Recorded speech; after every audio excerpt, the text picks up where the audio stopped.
भगवान श्री राम जी से सीखने वाली 5 बातें। भगवान श्री राम तो सबके मन में है, लेकिन सबका मन भगवान श्री राम में नहीं है। ये कलयुग है जहाँ सीखने के लिए बहुत कुछ है, लेकिन सीखना कोई चाहता नहीं। चैत्र मास शुक्ल पक्ष की नवमी तिथि जन्म हुआ उनका, जिन्हें भगवान श्री राम कहा गया। जब नामकरण हो रहा था तो महर्षि वशिष्ठ जी ने दशरथ जी से कहा, जो आनंद सिंधु सुख राशि सीकर तैत्रय लोक सुपासी, सो सुख धाम राम असनामा अखिल लोक दायक विश्रामा। जो आनंद के समुद्र है, सुख की राशि है, जिस आनंद सिंधु के एक कण से तीनों लोग सुखी हो जाते हैं, जो लोगों को आनंद देने वाले हैं, सुख के धाम है, आपके सबसे बड़े पुत्र का नाम राम है। जब चैत्र मास की शुक्ल पक्ष की नवमी तिथि को प्रभु का जन्म हुआ तो ये जो आनंद था, ये व्यक्ति से शुरू होकर के प्रकृति तक चला गया।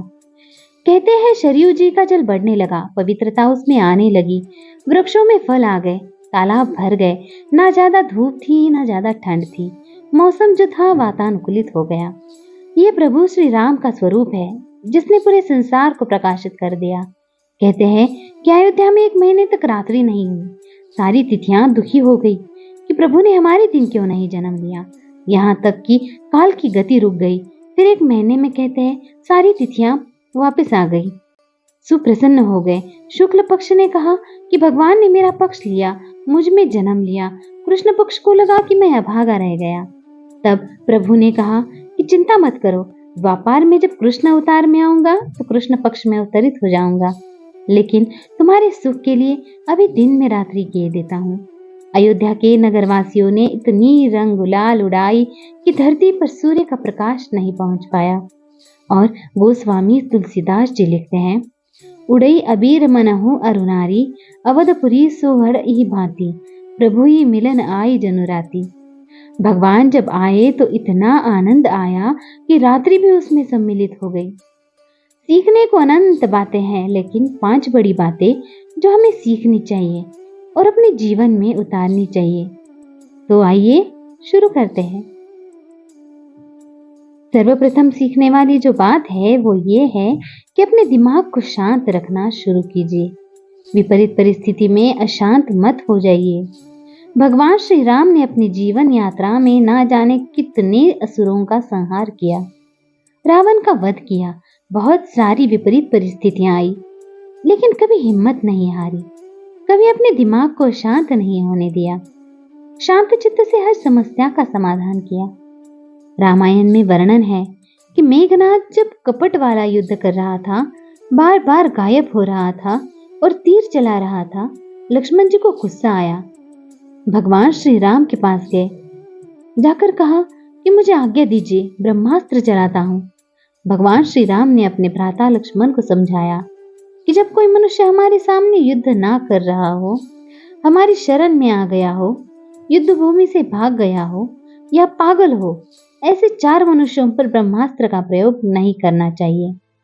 उन्होंने मना कर दिया तो भ्राता लक्ष्मण वापस युद्ध भूमि में आए। मेघनाद युद्ध करने लगे, लेकिन वह आकाश में गायब होकर के अलग अलग दिशाओं से बाण चला रहा था और उसने शक्ति बाण का इस्तेमाल किया। लक्ष्मण जी मूर्छित होकर के जमीन पर गिर पड़े। ऐसी विपरीत परिस्थिति में जहां भगवान श्री राम के भ्राता लक्ष्मण जमीन पर थे, बेहोश हो गए थे, तब भी उन्होंने अपने दिमाग को अशांत नहीं होने दिया। कहा अपनी सेना से कि जाइए, जाकर के वैद्य जी को लेकर आइए। सुषेण वैद्य की सहायता से श्री राम जी को मालूम चला कि लक्ष्मण जी का उपचार हो सकता है। संजीवनी बूटी से सूर्योदय से पहले लेकर आनी है। उनके सेना में उनके परम भक्त हनुमान जी थे। हनुमान जी ने अपने प्रभु का आदेश माना, लेकर के आए संजीवनी बूटी और सुबह तक उपचार हो गया। लक्ष्मण जी का वापस वो युद्ध भूमि में लड़ने के लिए तैयार थे। इतनी बड़ी विपरीत परिस्थिति में भी भगवान श्री राम ने अपने चित्त को अशांत नहीं होने दिया। सबसे बड़ी और सबसे पहली सीखने वाली बात है, चाहे जो सिचुएशन आ जाए, अपने दिमाग को शांत और स्थिर रखना शुरू कीजिए। दूसरी बात जो सीखनी चाहिए, भगवान श्री राम की जीवन यात्रा से जीवन में चरित्रवान बनिए। रावण मूर्छित होकर के जमीन पर गिरा पड़ा था, अपनी अंतिम श्वास गिन रहा था। कहते भगवान श्री राम ने अपने भ्राता लक्ष्मण से कहा, जाकर के ज्ञान प्राप्त करके आइए।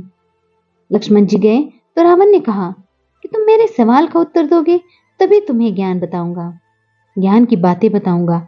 तो पूछा रावण ने कि मेरी हार की सबसे बड़ी वजह क्या है? लक्ष्मण जी ने कहा, मुझे नहीं मालूम। तो रावण ने कहा कि मेरी हार की सबसे बड़ी वजह है कि मैं चरित्रहीन हो गया था। मैंने पर स्त्री को गलत निगाह से, गलत नजर से देखा था, गलत भाव से देखा था। मोह, वासना, लोभ, निंदा ऐसे अवगुणों के चक्कर में आ गया था। लेकिन तुम्हारी जीत हुई। इतनी विशाल मेरी सेना को तुमने हरा दिया, क्योंकि तुम्हारे भैया, तुम्हारी सेना सब चरित्रवान है। ये भी कहा रावण ने कि अपनों का साथ बहुत आवश्यक है। मेरा विभीषण मुझे छोड़कर चला गया तो अपने भैया के साथ खड़े रहे। तो जो सीखने वाली बात है दूसरी, वो ये है कि हमेशा अपने कैरेक्टर को आगे रखिए, हमेशा मर्यादा में रहिए, संयम में रहिए, चरित्रवान बनिए, चरित्रहीन नहीं। अपनी मर्यादाओं में रहकर पुरुषों में उत्तम आचरण करता है, वही तो बनता है मर्यादा पुरुषोत्तम। प्रभु श्री राम ने कभी अपनी मर्यादा का उल्लंघन नहीं किया। जिस किरदार में जिए, भाई बनकर जिए, बेटे बनकर जिए, पति बनकर जिए, कभी अपनी मर्यादा का उल्लंघन नहीं होने दिया। इसलिए उन्हें मर्यादा पुरुषोत्तम श्री राम कहा जाता है। तीसरी बात जो सिखाती है, उनकी जीवन यात्रा, रिश्तों को महत्व दीजिए, परिवार को महत्व दीजिए, अपनेपन को महत्व दीजिए। भगवान श्री राम सब जानते थे, लेकिन पिताजी के वचन को टूटने नहीं दिया।